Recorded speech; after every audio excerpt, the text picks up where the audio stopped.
good friend. So nice seeing you during lockdown. How are you doing? Ruan, my blessed friend, it's so nice to hear from you.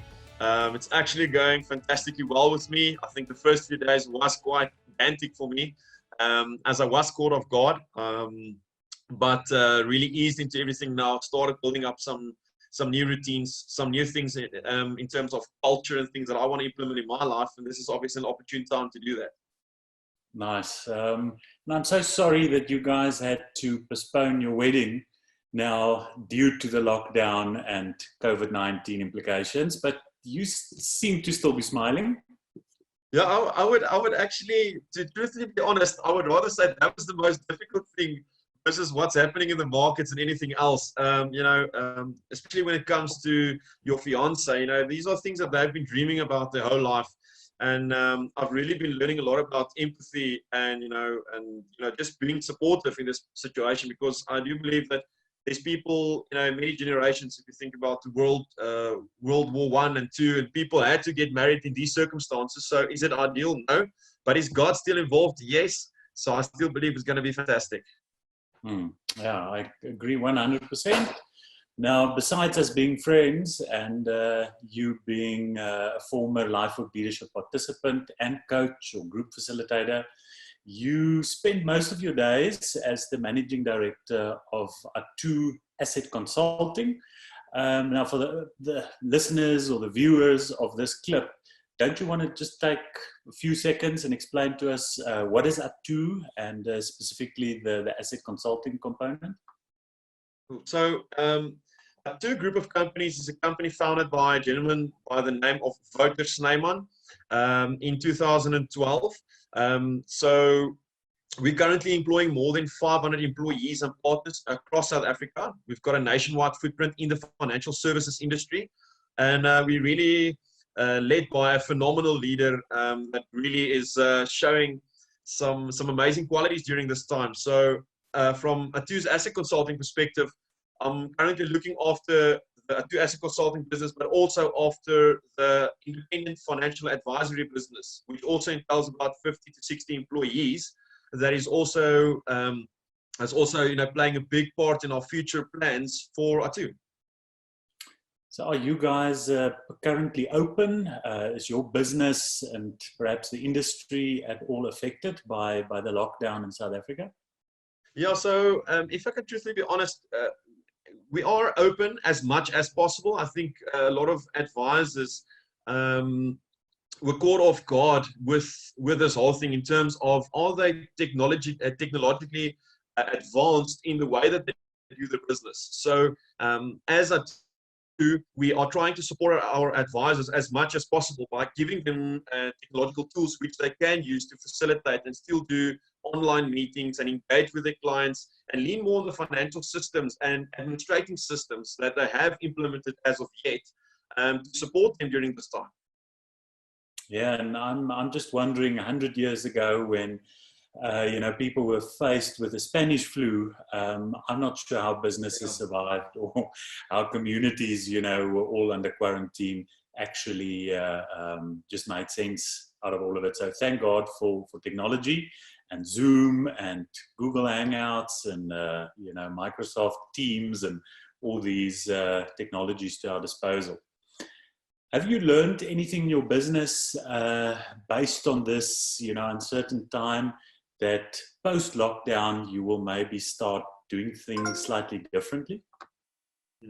So I think definitely. I always believe that, every season in life, there is certain things to learn that can help you advance and obviously be prepared for future-related purposes.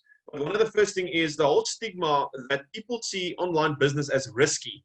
I think has definitely been, has been broken, and it will definitely help, future-related business. So if you, for argument's sake, doing business with clients in Cape Town out of a financial advisory capacity, a lot of people still live with the stigma. They need to see their advisor firsthand to engage with them and to ask them, because financial implications is something so close to your heart.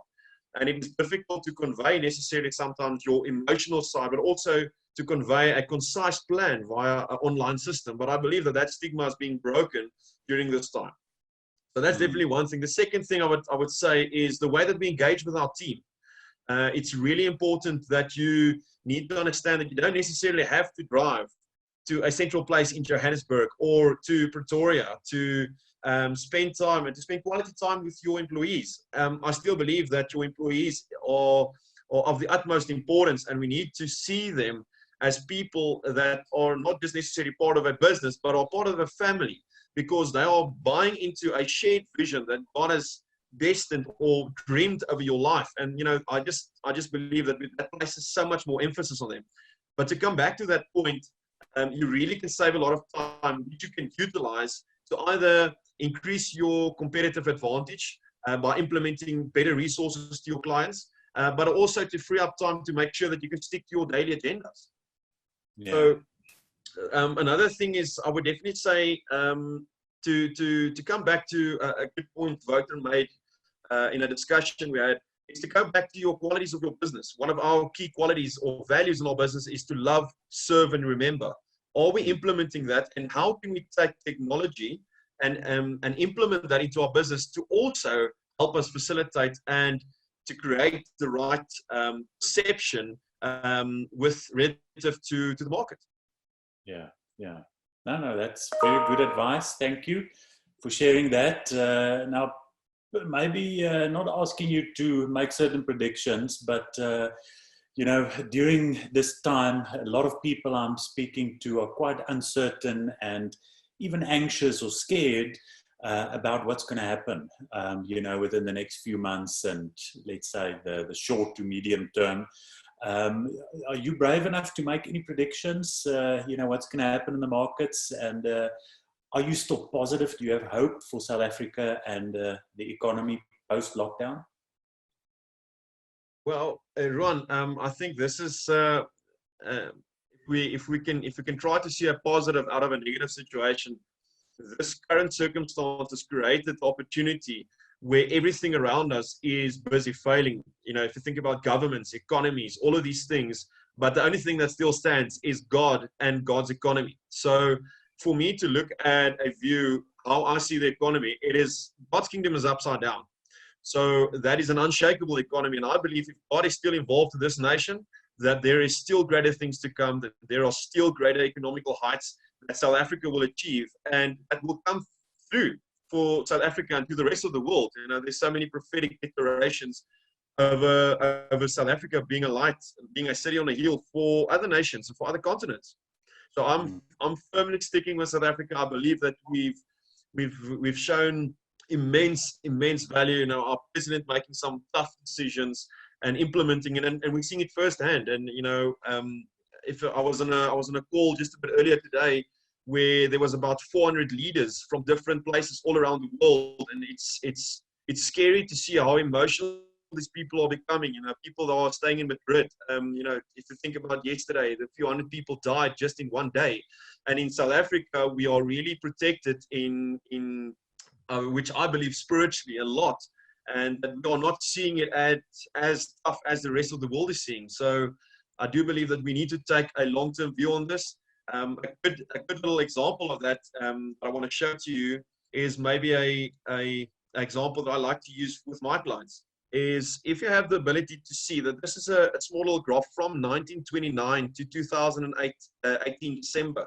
If you had invested R1 over that 89 years in real terms, South Africa's SA equity, our shares in South Africa, is still seen over a long-term perspective as one of the best places to invest. So I'm taking a long-term view on South Africa. We cannot afford to become short-sighted, and I think that's a bias a lot of people are struggling with currently.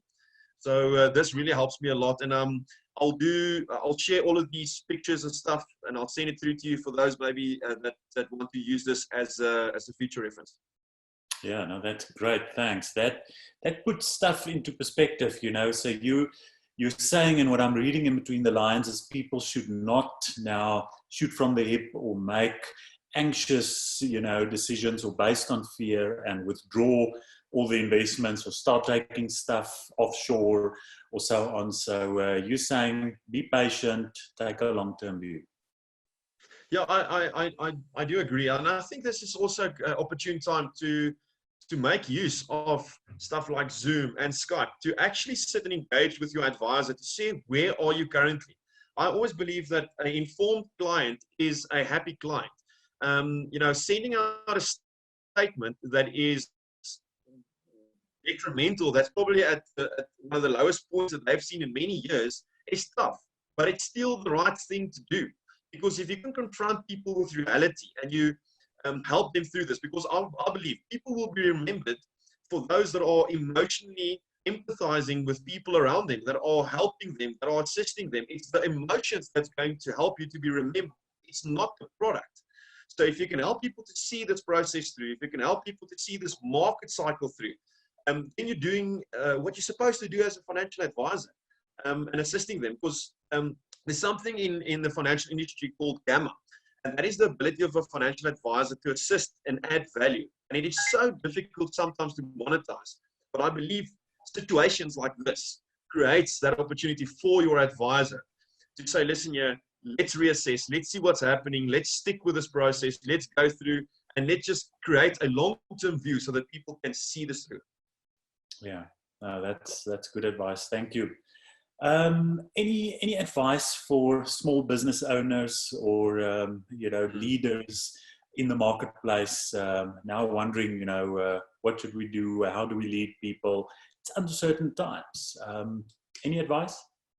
So I think one of the first things I would say is, are you embracing change? I do believe so many people, forget that the only constant in life is change. The way your body changes, your marriage changes, your school changes, education changes, everything changes around you. But I do believe at some point in time, people struggle or get to a place where they are getting frustrated with change, or they don't have the ability to see change. So one or two quotes here that I've read recently says, everyone likes change as long as it doesn't cause us any discomfort. We are in an uncomfortable place. And I believe that if we can take the discomfort and change it into comfort, we have the opportunity to create something successful and something lasting. A lot of quotes have been sent around on social media of, some of the greatest companies has been started in times like this. Why? Because we have the perfect economic environment, because there are big problems that needs to be addressed. Now, a gentleman by the name of Miles Monroe has a wonderful definition, says that if you've got the solution for somebody's problem, you're in business. So my question to everybody listening to this is, what solutions does South Africa need in this time? Because this is the perfect environment for you to start a business, to do something different, to address bigger problems. Because think about Microsoft. Microsoft found a way to serve the many, and they are solving big problems, and they're being commiserated for that. So I want to ask people is, are you embracing change? Because if you are going to struggle, one of the most difficult things or the most immobilizing things is an angry spirit. If you're angry, you cannot be creative, because you're honing your energy into a different direction that is not necessarily resourceful for society. Another thing that I would say is to make change of your friend and not your enemy. Everybody has that, where they had that opportunity. They walk into a braai and they don't know these people, but something, totally sets you off of this person's face. And it's so difficult to become a friend with that person because you've got a preconceived judgment. Now, I want to ask you today is, if you can make change your friend, you can have an opportunity of a lifetime to start something that can perpetuate into eternity and really make a difference in a lot of generations and a lot of people's lives. Yeah. Isn't there that graph on your comfort zone? Yes. And, you're being stretched a little bit in this time? Absolutely. So this is a wonderful little example of it's so easy now more than ever to fall in a comfort zone, because you're in your house, you have this perception that everything is safe, but everything around you is necessarily falling apart. But are you doing something about it? You have that ability to press through the fear zone, to go into the learning zone, so that you can end up in the growth zone by setting new goals, by conquering some new objectives, by living your dreams, and by finding your purpose. I think this is so difficult for people, especially in today's society, is, do they believe that they are living purposefully? And this is the time to ask and assess and ask that tough questions and create a culture that can potentially help you to get to your desired outcomes. Yeah, no, I really like that. And I think it's in the growth zone where we will have the most impact and where we'll be making a difference. So speaking, as children of God or kingdom business leaders, I firmly believe that we're called to be the salt and the light. So I'm trusting the Lord for new creative ideas, new patents, new businesses that will be birthed out of this time. And I'm reminded of Joseph, and I know he's a hero of yours as well, where in difficult times of famine, of drought, outside of his comfort zone, outside of his country, he went through the prison and Potiphar's house and the difficult circumstances in captivity, and then he got promoted, and the Lord blessed him with vision, and they filled the storehouses, and even his brothers who deserted him could come and later eat from those fruits. So I'm trusting that the Lord will bless businesses, even in our country, to act as storehouses. No, absolutely. If I can share something there, just on that point that you've made there, George Wall had a wonderful quote that says, "The future has a way of arriving unannounced." And the future is here. What are we going to do with this? Normal is not going to be normal anymore. We are going to have a new normal after this lockdown. And you have that opportunity to define what that normal is going to mean for you. And I'm one of those heavy optimists that says, wish for bigger problems that you can solve. Because if that is not the case, how are we supposed to stimulate and grow an economy? Yeah. No, I like that. Thank you. I'm inspired. It looks like our time has run out.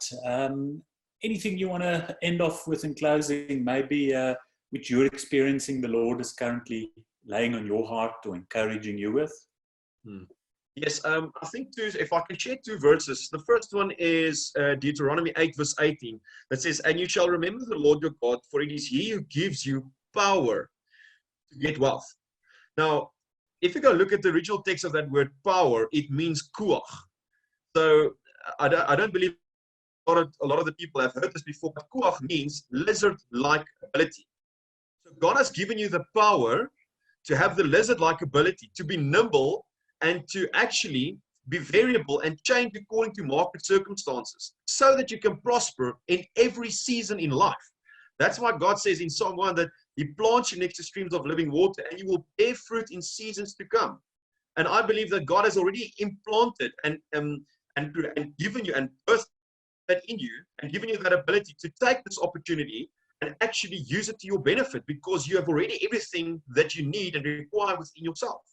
So that's definitely the one. And then the second verse I would say is Philippians 4 verse 6. But I do believe a lot of people know this, that says, "Be anxious for nothing, but in everything by prayer and supplication with thanksgiving."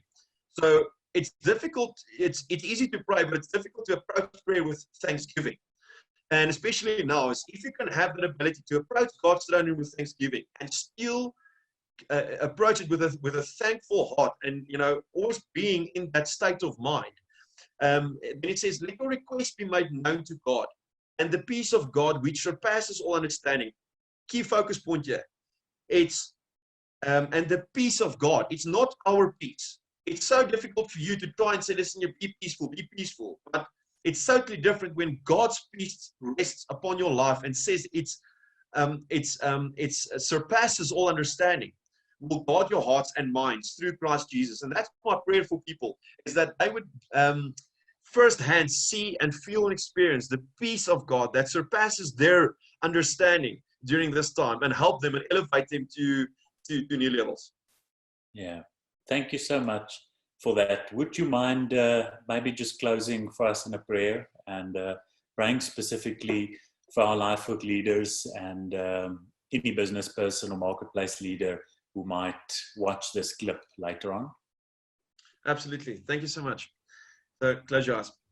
Our Father in heaven, Lord, thank you for giving us this wonderful opportunity, Father, just to have the ability to praise you and to worship you in any season and in any circumstance. Father, I want to pray for every single Lifebook leadership member, for every business member, Father, every business leader.